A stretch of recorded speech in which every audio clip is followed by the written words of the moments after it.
Welcome to the art and science of trading as a business. First, I want to talk to you specifically about the program itself and what it hopes to achieve and what the objective of the program is.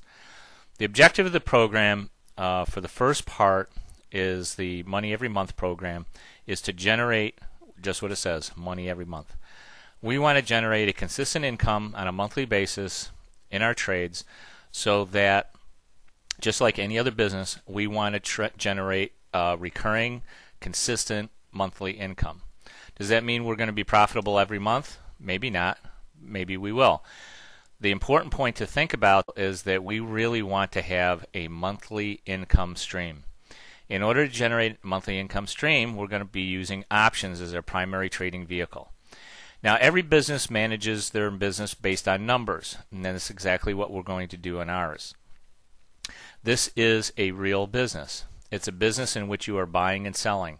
Any business that buys and sells things, and it doesn't matter what it is. It could be a bakery, it could be a auto repair shop, it could be a parts store, it could be a gift shop. You have to buy your stock from someplace and then you sell it to a customer.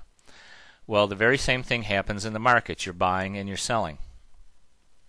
Let me give you an example of how we actually try to make our money in the markets as a business. All we're doing is really meeting supply and demand. Let's take, for example, a stock such as Activision, which we have on our screen right now. The symbol is ATVI. It's currently trading at $27.23, down 27 cents today. Now, for the most part, you have people in the market who believe that ATVI, Activision stock, is going to go up. You have other people who believe the stock is going to go down, and that's what makes a market. On the if we take a look at this, the options on this particular stock, we have what's called call options. We have puts. Calls are those options that people purchase if they think the stock is going to go up. People buy puts on this stock if they believe the stock is going down. So let's say you think that the stock is going to go up. So you purchase this call option on the May options for Activision, and you get it at 40 cents, almost in the middle of the bid and ask price.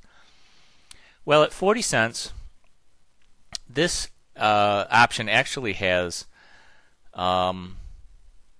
no real value because the current price of the stock is at $27.23. So not only do you have to be accurate as to your timing, because the stock would have to move quickly in order for you to make money, but you also have to be accurate as far as direction goes. The stock has to move up in order for you to make money. If you were to purchase a put option, let's say you got it for 70 cents, not only would you have to be correct as to the direction of the stock, it would have to move down in order for you to make money, but your timing would also have to be correct because it would have to move down relatively soon in order for you to make money. Because there are only two absolute rules of the option markets. Those two absolute rules are, number one, prices will fluctuate. Yes, the underlying price of the stock will fluctuate and the individual option prices will fluctuate. Number two, the only other rule, absolute rule of the option market is that these contracts will expire. Any option contract that you buy on any stock will expire at a certain date in the future. If we were to purchase these May options, the ones that we're looking at right now, expire, and we have the expiration date right here, in 24 days.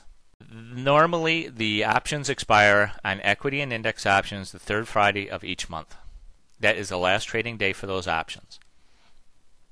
They actually expire the very next day on a Saturday. You can also pick the expiration dates that you're interested in purchasing. So, for example, if you thought there was an imminent move in Activision, you could purchase this option for 40 cents today at $27.50, and if the stock did move up beyond the $27.50, you would actually start making money. But what happens if the stock doesn't move? Well, if the stock doesn't move, slowly, day by day, this option that you purchased, if the stock does not move, would slowly erode in value. Why? Well, the reason is that you have the right as a call buyer to purchase the stock at the strike price that you purchased, in this case $27.50, at any time before the third Friday of May. As we get closer to the third Friday of May, the chances of that stock moving up beyond this strike price of $27.50, above the price of $27.50, becomes less and less certain. And because of that, the option has less value to it. So, I mean, if you take a look at an option like this over time, let's say that the stock doesn't really move. If over time, like a week from now, maybe this option will be selling for 20-cent bid, 35-cent ask.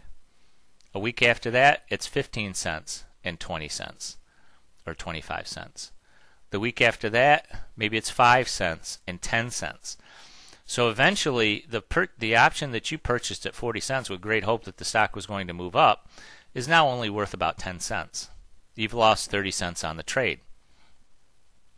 Well, that's exactly what the person who sold it to you is hoping would happen. That in fact, that the stock did not go up in price, that you purchased this option that they know is going to expire and will eventually erode in value over time. And that's how they make their profit. Because they sold it to you at 40 cents, they can buy it back at 10 cents, making 30 on that trade. Well, what about the guy who purchased the put option?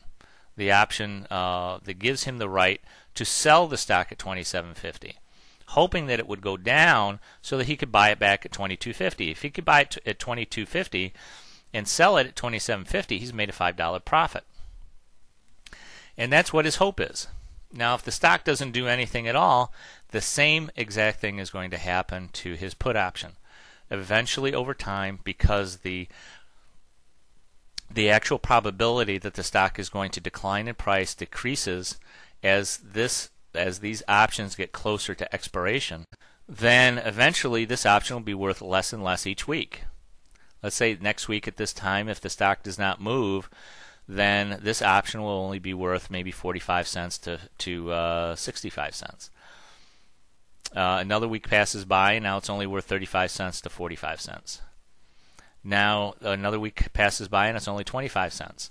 See, as long as the stock does not move, these options, all of these options will continue to decline in price if they have extrinsic value. Now the prices of the options, these are called in-the-money options. The in-the-money options have some component of what they call extrinsic value and some component of intrinsic value. And the way you can determine intrinsic and extrinsic value is simply by taking the strike price of the option. In this case, we're taking a look at the May 20 calls, and they're priced at $7.40. On these 20 calls, if you add the strike price to the price of the call, you get $27.40. At the mid price, you're probably talking about closer to $27.25, which is exactly the price of a current stock. So you could say that this call option has no intrinsic value. In fact, if we look under extrinsic value, you can see that it is actually zero. The closer you get to the at the money or the actual price, strike price of the stock, you can see that there is in fact some extrinsic value left. There is some time value left in that option, and that time value is basically saying that, hey, you know what? We do have 3 or 4 weeks before expiration, so the price of the option may actually increase to the point where it might be actually further in the money. What is our objective, though? Okay, this is just a very brief. You should have already a basic understanding of options. I probably haven't told you anything new, or maybe I have, I don't know. But depending on your experience. The important thing to remember, though, is that when we trade for monthly income, the stock cannot be in 2 places at one time. At expiration, we're going to make money on one side or the other. And that's an important distinction to make because we make money whether the stock goes up or down. Now, the types of vehicles that we use in order to trade options on the exchanges are normally going to be, and I'll go through all those with you in the next series here in portfolio building. What we're going to be using are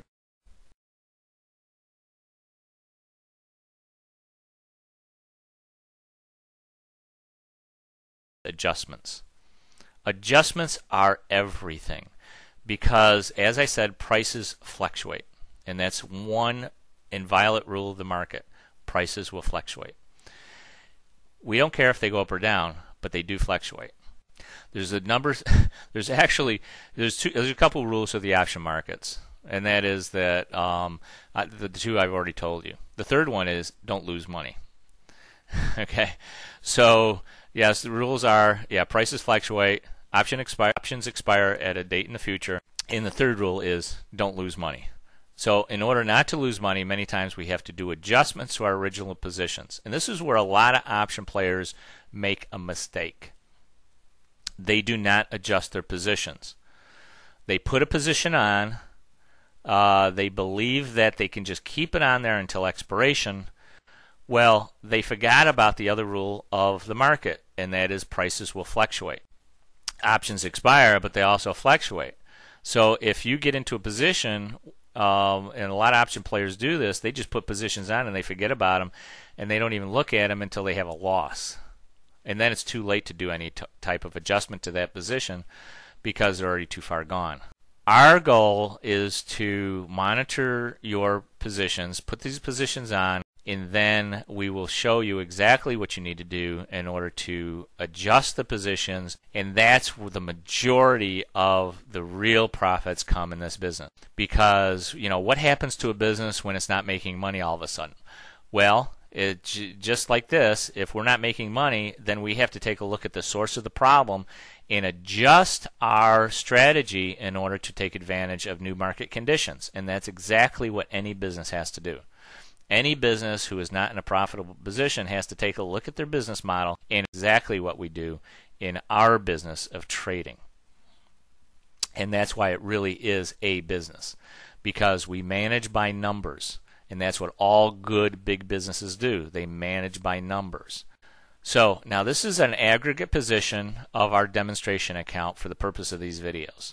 You will see this throughout all the videos that we're creating on this strategy. We start out in a cash position, but I also want to show you what the profit potential of having more contracts. Eventually, as you get experience in this type of trading as a business, you're going to be able to have a great deal of confidence in your ability to adjust trades over time.